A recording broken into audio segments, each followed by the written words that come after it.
നമസ്കാരം.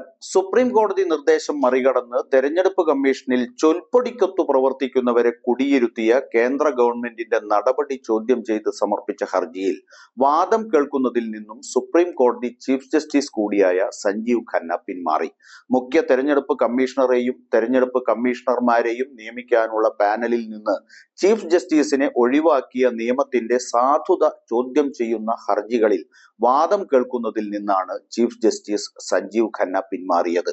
Chief justice ഖന്നയും justice Sanjay കുമാറും അടങ്ങുന്ന ബെഞ്ചാണ് വിഷയം ചീഫ് ജസ്റ്റിസിന്റെ ഭാഗമല്ലാത്ത മറ്റൊരു ബെഞ്ചിന് മുന്നിൽ ലിസ്റ്റ് ചെയ്യാൻ ഉത്തരവിട്ടത്. ചീഫ് ജസ്റ്റിസ് ആകുന്നതിന് മുമ്പ് സഞ്ജീവ് ഖന്ന അധ്യക്ഷനായ ബെഞ്ച് നേരത്തെ വിഷയത്തിൽ ഇടക്കാല ഉത്തരവ് പുറപ്പെടുവിച്ചിരുന്നു. ഇക്കാര്യം ഹർജിക്കാർക്ക് വേണ്ടി ഹാജരായ അഭിഭാഷകൻ ചൂണ്ടിക്കാണിക്കുകയും ചെയ്തു.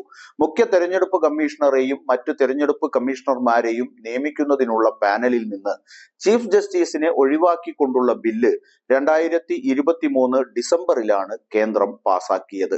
തെരഞ്ഞെടുപ്പ് കമ്മീഷന്റെ 3 അംഗങ്ങളുടെ നിയമനത്തിനുള്ള നടപടിക്രമങ്ങൾ നിശ്ചയിക്കുന്നതായിരുന്നു ബില്ല്. ചീഫ് ജസ്റ്റിസിനെ ഒഴിവാക്കി പ്രധാനമന്ത്രി, ഒരു കേന്ദ്രമന്ത്രി, പ്രതിപക്ഷ നേതാവ് എന്നിവരാണ് പുതിയ ബിൽ പ്രകാരം സമിതിയിൽ അടങ്ങുന്നത്.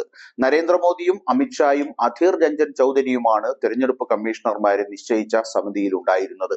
ഭൂരിപക്ഷാഭിപ്രായ പ്രകാരമാണ് തെരഞ്ഞെടുപ്പ് കമ്മീഷണർമാരുടെ നിയമനം നടന്നത്. ഇത്തരത്തിൽ കേന്ദ്ര ഗവൺമെന്റിന്റെ ചൊൽപ്പടിക്കൊത്ത് പ്രവർത്തിക്കുന്ന ഒരു സ്ഥാപനമായി തെരഞ്ഞെടുപ്പ് കമ്മീഷനെ പോലൊരു ഭരണഘടനാ സ്ഥാപനത്തെ ദുർബലപ്പെടുത്തുന്നതിനെതിരെ വ്യാപകമായ പ്രതിഷേധം ഉയർന്നു വന്നിരുന്നു.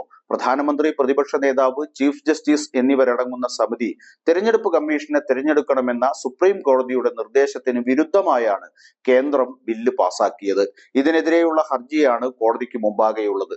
സുപ്രീം കോടതി വിധി മറികടക്കാനാണ് കേന്ദ്രം നിയമം കൊണ്ടുവന്നതെന്നും തെരഞ്ഞെടുപ്പ് കമ്മീഷണർമാരെ നിയമിക്കാൻ സ്വതന്ത്ര സംവിധാനം വേണമെന്നും ഹർജിയിൽ ആവശ്യപ്പെടുന്നു. ബില്ല് തെരഞ്ഞെടുപ്പ് കമ്മീഷന്റെ പരമാധികാരത്തെയും സ്വാതന്ത്ര്യത്തെയും എടുത്തുകളയുന്നതാണെന്ന് പ്രതിപക്ഷം വിമർശനം ഉന്നയിച്ചിരുന്നു.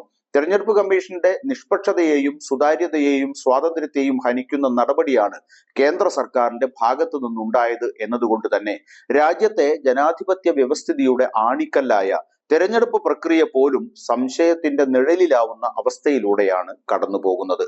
ചീഫ് ജസ്റ്റിസിനെ സമിതിയിൽ നിന്നും ഒഴിവാക്കിയതിനെതിരെ നടക്കുന്ന വാദം ചീഫ് ജസ്റ്റിസ് തന്നെ കേൾക്കുന്നതിലെ അനൗചിത്യം സഞ്ജീവ് ഖന്നയുടെ പിന്മാറ്റത്തിലൂടെ ഒഴിവായിരിക്കുകയാണ്.